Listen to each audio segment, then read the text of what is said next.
Hola, ¿cómo estás? Today I will be talking about my TBR for the month of June, and June is almost here, which means summer is coming. Yay! Wait a minute. Oh no. Anyway, I plan on reading 6 books in June, and while that might not seem like much, I'm about to pee my pants thinking of that amount. Am I shooting myself in the foot? Who knows? I don't. Also, before I begin, everyone say hi to my rodentite. Anyway, time for the books.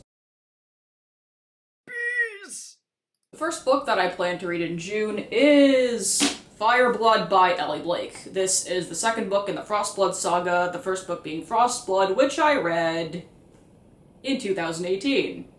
Strap your butts in, because this is going to become a pattern. The main character, Ruby, is a Fireblood, which means she has to hide her magical, majestic fire powers from the ruling Frostbloods. When her mother gets yeeted, rebel Frostbloods ask Ruby for help in overthrowing their king, and eager for vengeance, Ruby agrees.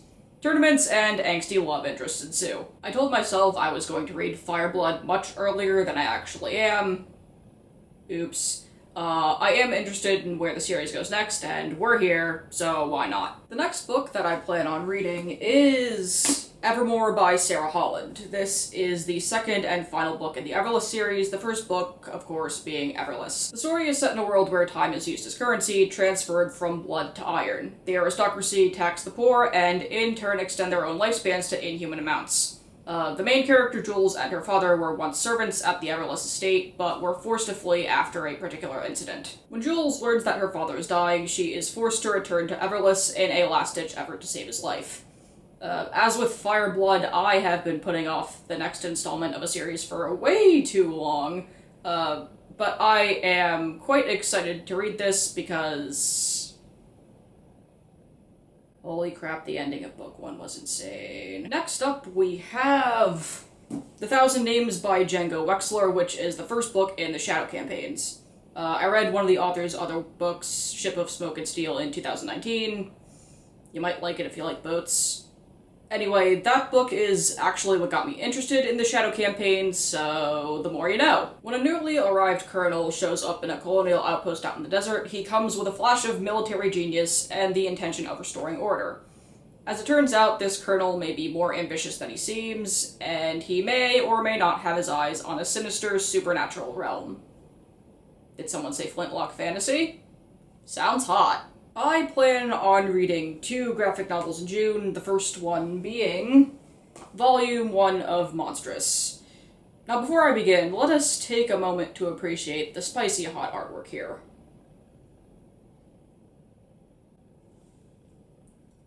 Okay, now, the story is set in an alternate world, and the main character, Micah, is a survivor of a war between humans and a race called Arcanics.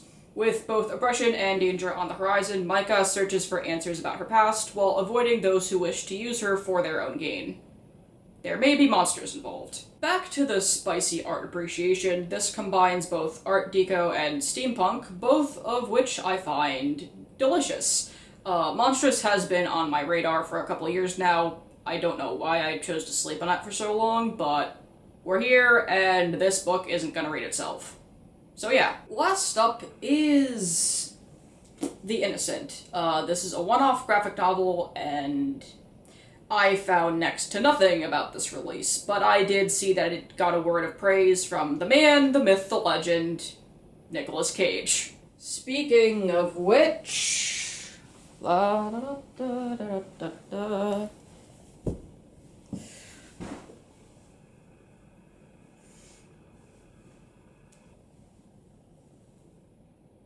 Now I feel cozy. Anyway, Nicolas Cage, in his ever-infinite majesticness, had something to say about The Innocent. And he writes...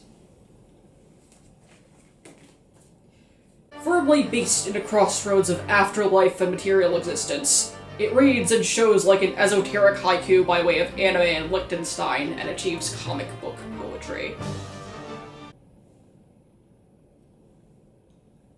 Anyways. The story follows a detective who is yeeted for crimes he didn't commit, and he comes back with abilities that will allow him to prevent other innocents from sharing the same fate as him.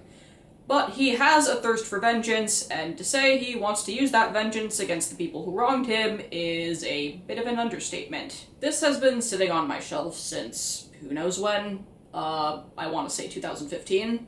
So I need to read this yesterday! Considering how long it took me to read The Light of All That Falls, it's pretty much a guarantee that I will read The Liar's Knot by Emmy Carrick in June.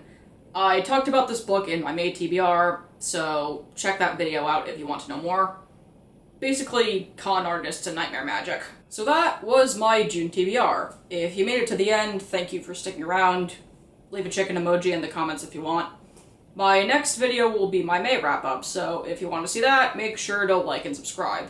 I post new videos every Monday with varying degrees of chaos, so that might be something you're into. Anyway, thanks for watching! The main character, Ruby, is a fireblood, which means she has to hide her majestic...